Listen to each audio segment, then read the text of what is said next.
हरिपुर कस्बे का police station हमेशा अपनी सख्ती और अनुशासन के लिए मशहूर था। लेकिन एक दिन वहां कुछ ऐसा हुआ जिसने पूरे शहर को हिला दिया। सुबह का समय था। चौकीदार शंकर स्टेशन का मुख्य गेट खोल ही रहा था कि उसकी नज़र एक अजीब से पुराने लकड़ी के बक्से पर पड़ी, जो ठीक गेट के सामने पड़ा था। बक्सा देखने में कोई खास नहीं था, धूल से भरा, किनारे सड़े हुए, ऊपर लाल रंग से कुछ अक्षर लिखे हुए जो मौसम के असर से लगभग मिट चुके थे। शंकर ने किसी अनहोनी के डर से तुरंत इंस्पेक्टर अजय को बुलाया।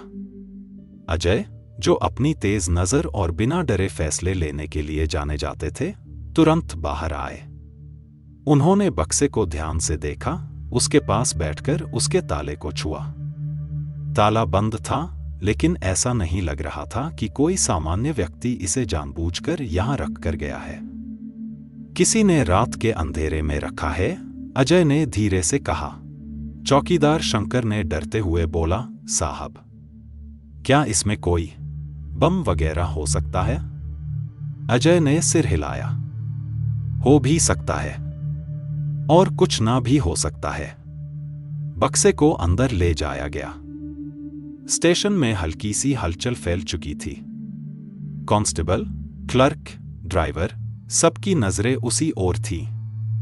अजय ने कमरे को खाली करवाया और बक्सा खोलने का फैसला किया। कमरा शांत हो चुका था। पंखा भी बंद कर दिया गया था ताकि कोई आवाज ध्यान भंग न करे। अजय ने गहरी सांस ली और धीरे धीरे ताले को तोड़ा।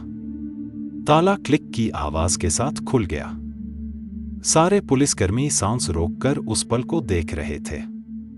जब बक्सा खुला तो अंदर जो था उसने सभी के पैरों के नीचे की जमीन खिसका दी। बक्से के अंदर एक लाल रंग की डायरी थी, बहुत पुरानी, उसके पन्ने भूरे पड़ चुके थे। एक चांदी की ताबीज थी और एक छोटी लड़की की फोटो, लगभग 6 साल की, बड़ी बड़ी आंखें, लेकिन चेहरे पर अजीब तरह की उदासी।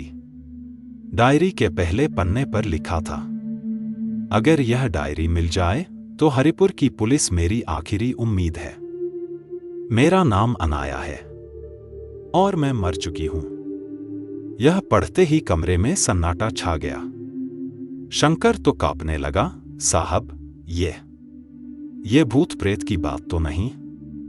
अजय ने उसे घूरा। पुलिस स्टेशन में खड़े हो, दिमाग चलाओ। लेकिन सच तो यह था कि खुद अजय की भी रीढ़ में हल्की सी सिहरन दौड़ गई थी। डायरी के दूसरे पन्ने पर एक कहानी शुरू होती थी, एक मासूम बच्ची की जिसे उसके अपने ही घर वालों ने प्रताड़ित किया था, एक औरत की जो उसकी मां बनने की कोशिश कर रही थी, और एक आदमी की जिसका नाम बार बार डायरी में आता था। पुलिस स्टेशन की हवा जैसे भारी हो चुकी थी। चारों ओर खड़े पुलिसकर्मी अजय की आंखों में जलती आग देख रहे थे। यह वही अजय था जो हर केस को सिर्फ नियमों से नहीं बल्कि दिल से हल करता था, लेकिन आज उसकी आंखों में कुछ और था। एक अजीब सा संकल्प, जैसे वह अनाया की आत्मा के सामने कोई वचन दे चुका हो। डायरी टेबल पर बंद पड़ी थी, लेकिन उसकी लिखी पंक्तियां अब भी हवा में तैर रही थी। वह मुझे रोज जंगल में ले जाता है और ऐसा कुछ करता है कि मैं बता नहीं सकती। यही शब्द अजय के कानों में हथौड़े की तरह बज रहे थे। अजय ने पूरी टीम को मीटिंग रूम में बुलाया। हम 3 दिशाओं में काम करेंगे, अजय ने बोर्ड पर लिखते हुए कहा। पहला, गांव के आसपास पिछले 5 साल में जो भी बच्चियां गायब हुई हैं, उनकी लिस्ट निकालो। दूसरा, जंगल में जो भी पुराने झोंपड़े, गुफाएं या छोड़े हुए घर हैं, उन सब की फिर से तलाशी होगी।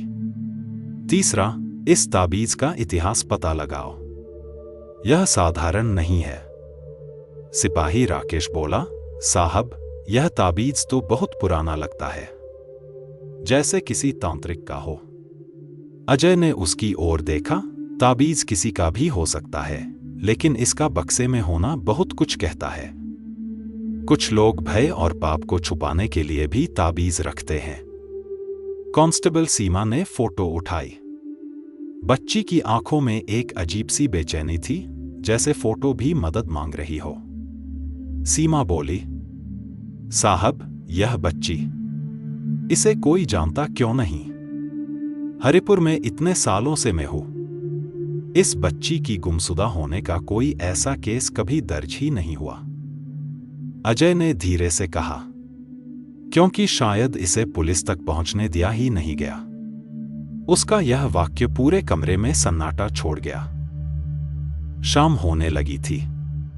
सूरज की आखिरी किरणें हरिपुर के उस विशाल घने जंगल में सोने सी चमक रही थी। अजय ने टॉर्च, हथकड़ियां और अपनी टीम के साथ जंगल की ओर कदम बढ़ाया। रास्ता ऊबड़-खाबड़ था। हवा में अजीब सी गंध थी, नमी, मिट्टी और कुछ अनजान सी। अचानक राकेश बोला, साहब, आपको भी कुछ महसूस हो रहा है? जैसे कोई हमें देख रहा हो। अजय रुके, कान खड़े किए। जंगल बिल्कुल शांत था, पर यह वही खामोशी थी जो तूफान से पहले आती है। वे आगे बढ़े। करीब आधा किलोमीटर अंदर उन्हें कुछ टूटी डालियां दिखी, जैसे किसी भारी चीज को घसीटा गया हो। अजय झुके, मिट्टी को हाथ में लेकर देखने लगे। यह कोई जानवर नहीं, इंसान के पैरों के निशान हैं। और ये छोटे छोटे निशान किसी बच्ची के। सीमा की रूह कांप गई।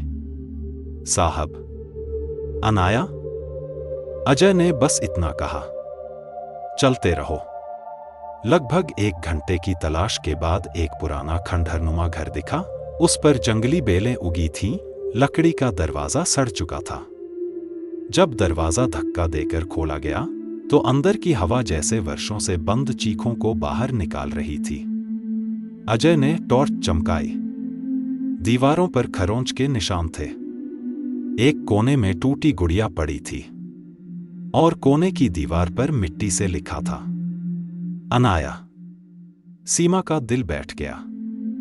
राकेश ने कांपते हुए कहा, साहब, यहां तो कई बच्चों के रहने के निशान लग रहे हैं। अजय की आंखों में फिर वही आग जल उठी। यह कोई साधारण अपराधी नहीं है। यह कोई है जो वर्षों से बच्चों को यहां ला रहा था और हम सबको बेवकूफ बना रहा था। अजय ने दीवार को टॉर्च से ध्यान से देखा। दीवार पर एक और निशान था, एक प्रतीक जो ठीक उसी ताबीज जैसा था। साहब, इसका मतलब? हां, अजय ने बात काटी। जिसने अनाया को मारा, वह ताबीज वाला व्यक्ति आज भी जिंदा है और यहीं आसपास है। जंगल की हवा अचानक और भी भारी हो गई, जैसे कोई उनकी हर हरकत को देख रहा हो। पास ही, बहुत पास, जंगल में मिले खंडहर, दीवारों पर बने ताबीज जैसे निशान और अनाया की डायरी, सब एक ही दिशा में इशारा कर रहे थे। अजय ने पूरी टीम को रात में ही जंगल की घेराबंदी करने का आदेश दिया। करीब आधी रात बीत चुकी थी कि दूर से सूखी पत्तियों पर किसी के कदमों की आवाज आई। अजय ने हाथ उठाकर सबको रुकने का संकेत दिया। आवाज पास आती गई और टॉर्च के हल्के उजाले में एक दुबला-पतला, गंदे कपड़ों में लिपटा अघोरी साधु दिखाई दिया। उसके गले में वही ताबीज चमक रहा था। अजय ने तुरंत पहचान लिया, यही है। अघोरी साधु कुछ समझ पाता उससे पहले ही चारों ओर से पुलिस टॉर्चें उस पर टिक गईं। वह डर गया, भागने की कोशिश की, लेकिन राकेश और सीमा ने उसे घेर लिया। अजय ने आगे बढ़कर उसका कॉलर पकड़ा और गुस्से में कहा, अनाया कहाँ है? वह कांपते हुए हकलाया। वो भागने लगी थी। मैंने उसे रोका, लेकिन वो गिर गई थी और उसकी मौत हो चुकी थी। मैं नहीं चाहता था कि। अजय ने उसका गला पकड़ लिया। झूठ बोलता है, तूने उसे मारा? उसकी डायरी में सब सच लिखा है। डर के मारे अघोरी साधु के मुंह से निकला। हाँ, हाँ, मैंने किया। वो रोती थी, भागना चाहती थी। मुझे लगा पुलिस मुझे पकड़ लेगी, इसलिए उसकी बात पूरी होने से पहले अजय ने उसे धक्का दे दिया। उनकी आंखों में गुस्सा नहीं, एक दर्द था, एक मासूम बच्ची की चीखों का दर्द। पुलिस ने उसे हथकड़ी लगा दी।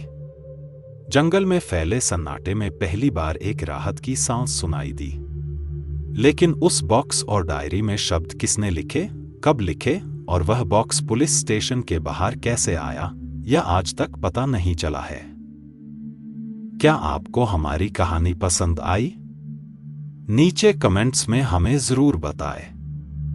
आपकी राय हमारे लिए किसी जादू से कम नहीं है।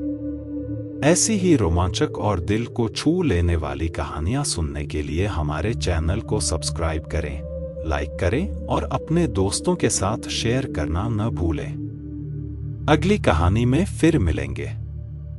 तब तक अपनी कल्पनाओं को उड़ान भरने दें और अपना ख्याल रखें।